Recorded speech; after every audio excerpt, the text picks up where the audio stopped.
Alleluia, Alleluia, Alleluia, Alleluia. Dinggin ninyong lahat ngayon ang tinig ng Panginoon sa loob na mahinahon. Alleluia, Alleluia, Alleluia, Alleluia. Sumainyo ang Panginoon. At sumairi. Ang mabuting balita ng Panginoon ayon kay San Mateo. Papuri sa iyo, Panginoon.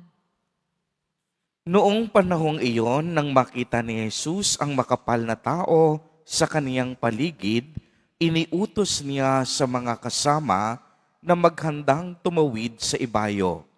Nilapitan siya ng isang eskriba at sinabi sa kaniya, "Guro, susunod po ako sa inyo, saan man kayo pumaroon." Sumagot si Jesus, "May mga lungga ang mga asong gubat at may mga pugad ang mga ibon. Ngunit ang anak ng tao'y wala man lamang matulugan o mapagpahingahan." Isa naman sa mga alagad ang nagsabi sa kanya, "Panginoon, maaari bang umuwi po muna ako upang ipalibing ang aking ama?" Ngunit sinabi sa kanya ni Jesus, "Sumunod ka sa akin at ipaubaya mo sa mga patay ang paglilibing ng kanilang mga patay."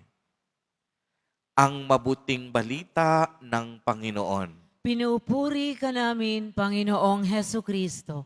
Magsiupo muna tayo. Magandang umaga po sa inyong lahat, mga kapatid kay Kristo.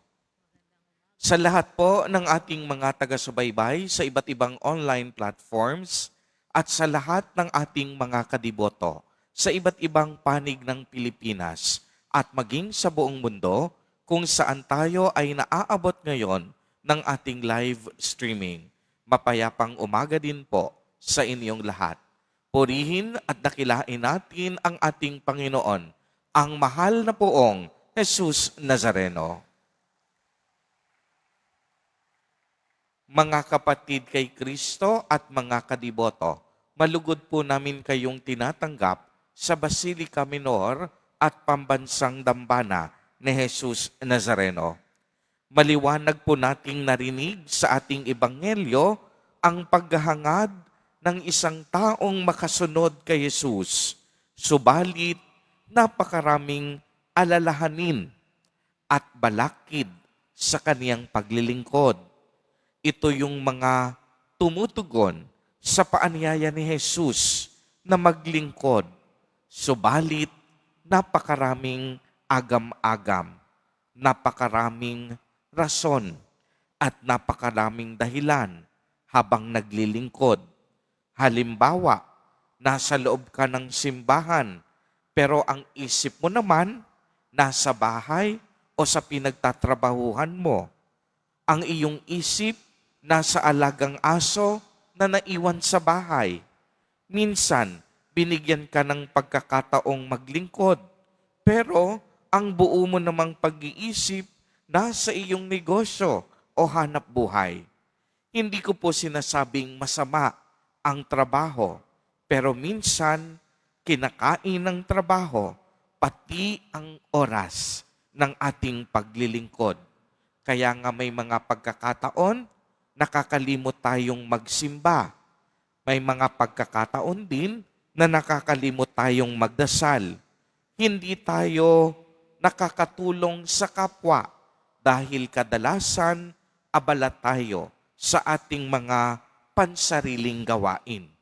At napakagandang example din sa panahon ngayon, ang social media. Minsan, nauubos ng social media at ng ating mga gadgets ang ating oras, panahon at atensyon. Kaya kadalasan wala tayong panahon upang maglingkod at sumamba sa Panginoon. Kaya nga anong sabi ni Jesus sa ating ebanghelyo? Ipaubaya mo sa mga patay ang paglilibing ng kanilang mga patay. Ngunit ikaw, humayo ka at ipahayag mo ang tungkol sa paghahari ng Diyos. Maliwanag dito na ipinapaalala sa atin ni Jesus na kung sakaling naglilingkod tayo sa Diyos, dapat huwag tayong mababalisa sa ating mga iniwanan. Bakit? Because God would take care of them. Hindi pababayaan ng Diyos ang mga tao o pangyayari na ating pinahahalagahan. Basta ang mahalaga, unahin natin ang paglilingkod sa Kanya. Kaya simple lamang ang mensahe ng ating ebanghelyo sa araw na ito. Unahin natin ang Diyos sa lahat ng bagay. At kapag tayo'y naglilingkod na sa Kanya, isuko natin ang lahat sa Kanya. At hindi nais ng Diyos na maging hadlang ang ating mga ari-arian, ang ating mga alalahanin, pagkaabala at ibang prioridad sa buhay habang tayo ay naglilingkod sa Kanya. Purihin at dakilain natin ang ating Panginoon, ang mahal na poong Jesus Nazareno.